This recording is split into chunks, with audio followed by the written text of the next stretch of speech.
and welcome to Sunday service at UUMAN, the Unitarian Universalist Metro Atlanta North congregation in Roswell, Georgia. My name is Jennifer Ratcliffe, and I am honored to be your worship associate today. UUMAN is part of the Unitarian Universalist Association of Churches in the United States. We are a liberal thinking church, and we believe in transforming the world, living in covenant, and diversity in plurality. We're delighted that you've decided to join us, and if you're a first-time visitor and would like more information about us, I encourage you to visit our website and fill out a first-time visitor member form. A member of the membership committee will contact you to give you more information about us, and hopefully we'll see you again soon. Today, two of our members are going to talk about applying UU principles to their lives.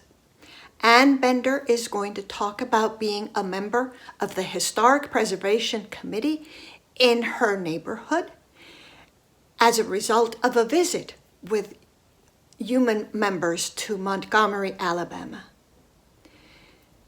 And the other member, Elizabeth Norris, is going to share with us her journey as a foster parent along with her partner, Michael. Unitarian Universalists practice UU principles not only on Sundays, but during the rest of the week. And there are a couple of principles that stand out as you think about and listen to what Elizabeth and Ann have to talk about. The first one is the inherent worth and dignity of every human, the free and responsible search for truth and meaning, and the acceptance of one another and encouragement for spiritual growth in our congregations, and yes, outside of them too. So now, relax, take a deep breath, forget the worries of the week, and center yourself as we share in community the gifts that we have to offer. May it be so. Hi, I'm Jane Soul from UUMAN's membership team. If you're new to our community, I'd like to take this opportunity to personally welcome you. Please take a moment and visit the website, UUMAN.org. There, on the homepage, you'll find an online visitor registration form. After filling it out, one of us on the team will contact you. We look forward to meeting you. Hi. I love the fact that June is volunteer month because UUMAN is so full of so many wonderful volunteers. In fact, I have found it to be a place where people say yes. Yes is the answer that I expect from people at UUMAN. But it's not just the fact that they say yes, and then they are super competent about following through on what they've agreed to do.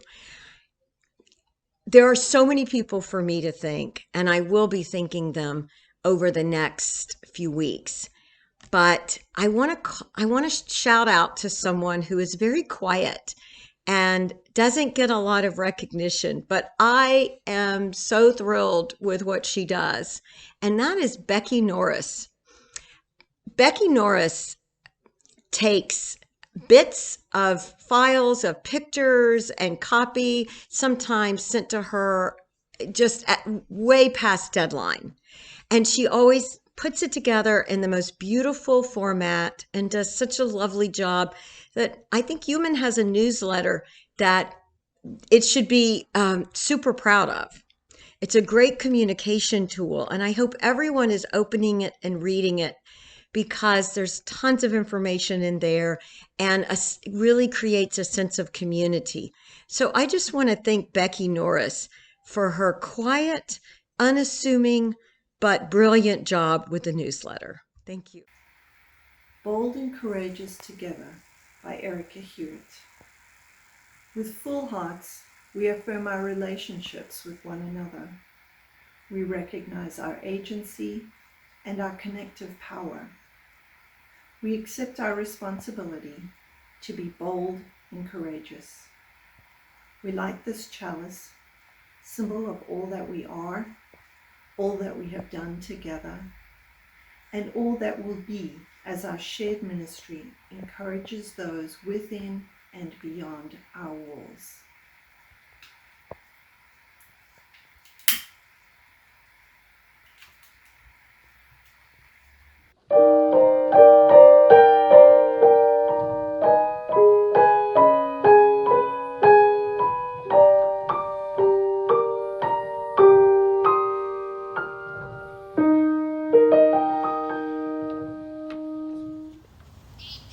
Hi, my name is Ann Bender. I've been a member of UUMAN since 2004, and I've been involved in a lot of activities at UUMAN, but this year I finally found a way to put my UU principles into action outside of our doors. In 2009, a group of us went to the Equal Justice Initiative Museum and Memorial in Montgomery, Alabama. That trip had a profound impact on me. I've been searching for an opportunity to help people with the hard conversations surrounding the horrors of racial injustice. Like most of us, the 2016 election was devastating. It took me a while to scrape myself off the ground. Before the pandemic, Dirk and I went to a number of meet and greets for local candidates. At one of these networking opportunities, I met Kirkland Carden. He was running for county commissioner. I made a comment on a Facebook post from Kirkland about the removal of the Confederate monument from the Lawrenceville Square, stating that I was in total agreement that it was past time for it to be removed, and I thought it should be replaced with the monument, the duplicate monument from the Equal Justice Initiative. Evidently, that struck a chord with Kirkland because he reached out to me and asked me if I'd be interested in sitting on a board, a county volunteer board. He said that board could have a lot of influence. Once he was elected in January, he appointed me to a seat on the county's Historical Restoration and Preservation Board. Here I found my path. I had no real idea how we'd start. Then in February, Kirkland called me to ask me to make a formal proposal to the board to work with the Remembrance Coalition of Gwinnett for a soil collection ceremony to be held on Juneteenth. I think my first reply was, Juneteenth? This year? Really? All of the members of the board are new except Marlene Taylor Crawford, and Marlene is a force. She and the prior chairman were very instrumental in removing the Confederate monument from the county seat, and they had to deal with a considerable amount of pushback from the community. So I was really surprised with the outpouring of support for our soil collection project. The coalition has been amazing. All of the members of the board, except for Chairwoman Marlene Taylor Crawford, are new. Marlene is a force unto herself. She and the prior chairman had been instrumental in removing the Confederate monument, and they had to deal with a considerable amount of pushback from the community. So I've been very surprised with the outpouring of support that we've received from Gwinnett County, the city of Lawrenceville, and the community at large.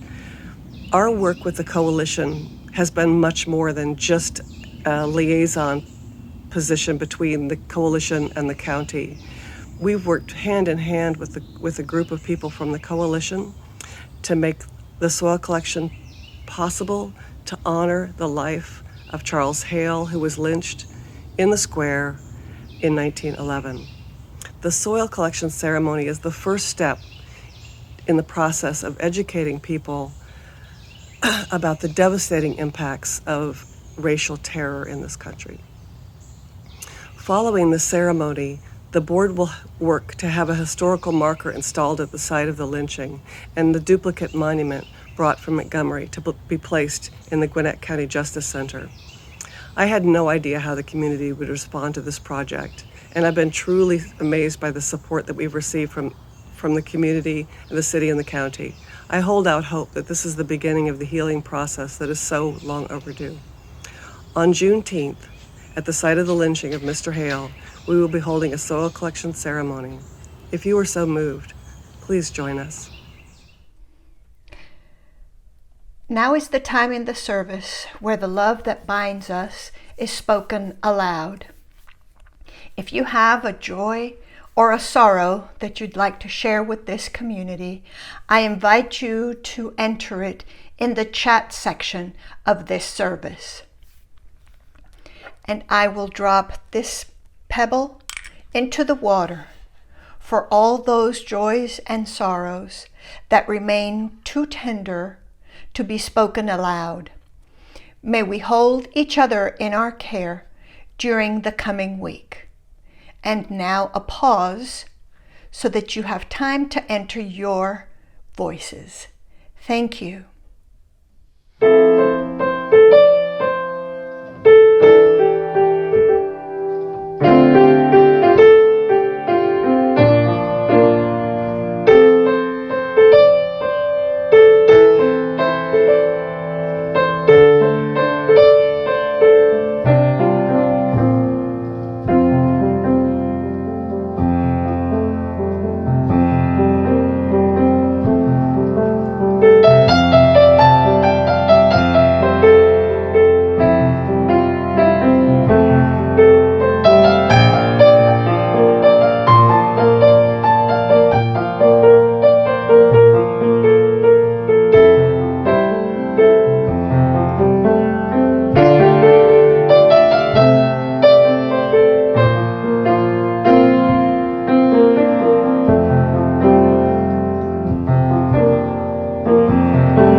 My name is Elizabeth Norris, and I've been a member of UUMAN since 2016.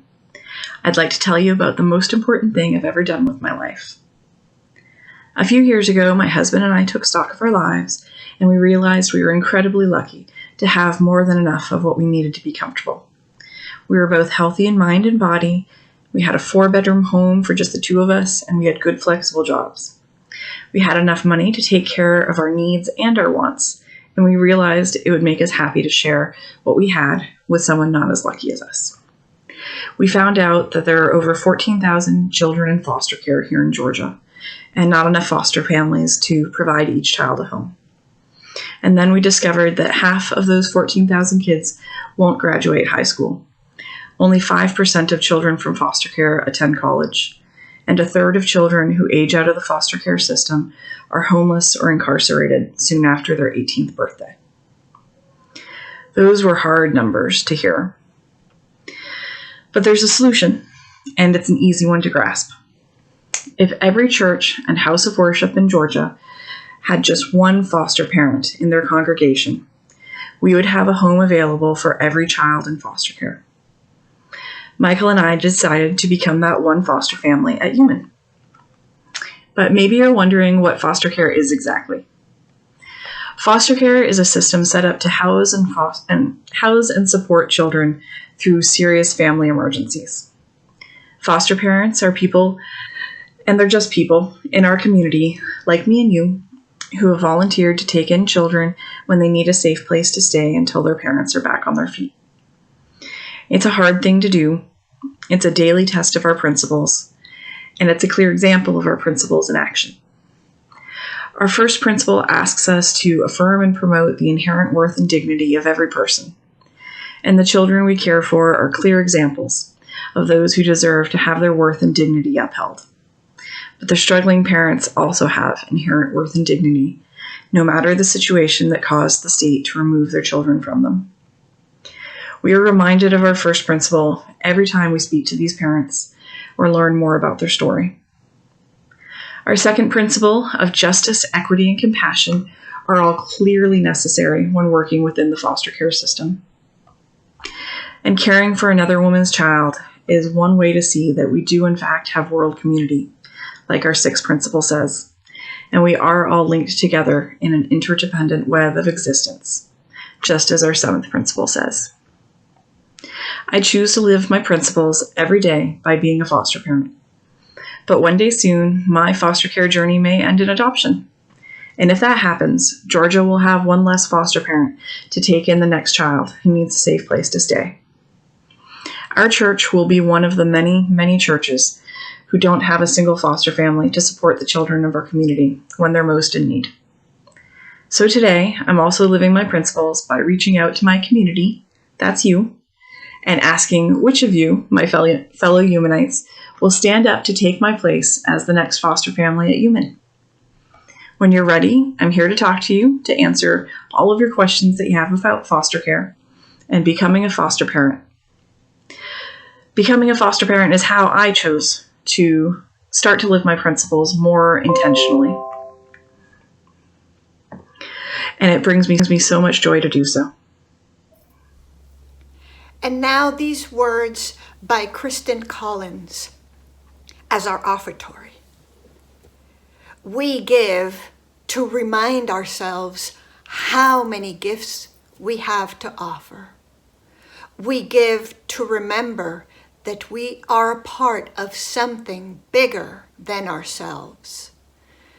We give because we believe in music and sacred space. We give with the faith that together we have enough. Your offertory will now be received using the Givelify app. Thank you for your generosity today. Amen. I'm okay, you're insane, go away and be strange. I know you can't be a hero. I don't know anyway why you can't hear me say it is a dark place I fear. A lovely day I tried to say,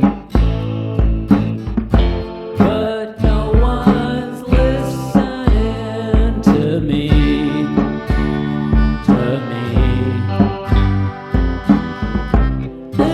Ooh, ooh, ooh, yeah, yeah, no. Ooh, ooh, ooh, yeah.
We Are One by Amy Zucker Morgenstern.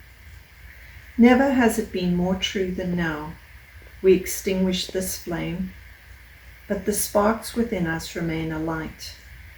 From each of us, in our supposed solitude, the signals buzz and hum, sparkling through space, one to another, connecting us invisibly but palpably. We are one. And from every window, our light shines.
Today's benediction are words by Andrew Pakula.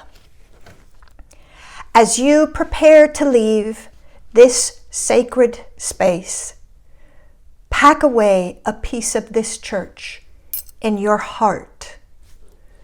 Wrap it carefully like a precious gem. Carry it with you through the joys and sorrows of your days.